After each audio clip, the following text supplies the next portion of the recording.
Let's all take book of Ecclesiastes. பிரசங்கி எடுத்துக்கொள்ளுங்கள். Chapter 1, ஒன்னாவது verse அதிகாரத்துல 2. இரண்டாவது வசனம். Firstly, we read in Tamil. முதல்ல நாம தமிழ்ல வாசிக்க போறோம். மாயை மாயை எல்லாம் மாயை என்று பிரசங்கி சொல்லுகிறான். Okay, thank you. Vanity of vanities, says the preacher. Vanity of vanities, all is vanity. மாயை மாயை எல்லாம் மாயை என்று பிரசங்கி சொல்லுகிறான். Vanity of vanities. மாயை மாயை. What is the meaning of vanity, you know? மாயைனா என்னன்னு தெரியுமா உங்களுக்கு? According to view of King Solomon, நம்ம சாலமோன் உடைய வார்த்தையின்படி பார்த்தா he says here, இங்க அவர் சொல்றது என்னன்னா, all is vanity. எல்லாம் மாயை. All is vanity. எல்லாம் மாயை.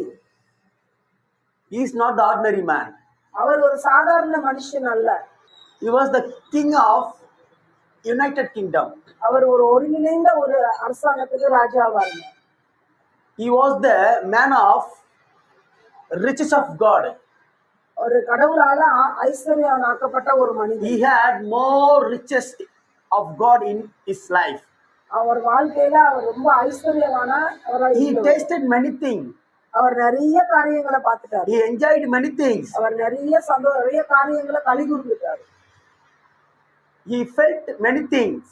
Even though he did all things in his life, அவர் என்னதான் ஒரு வாழ்க்கையில செய்தா கூட he was not satisfied. அவருடைய வாழ்க்கையில ஒரு திருப்தி இல்ல.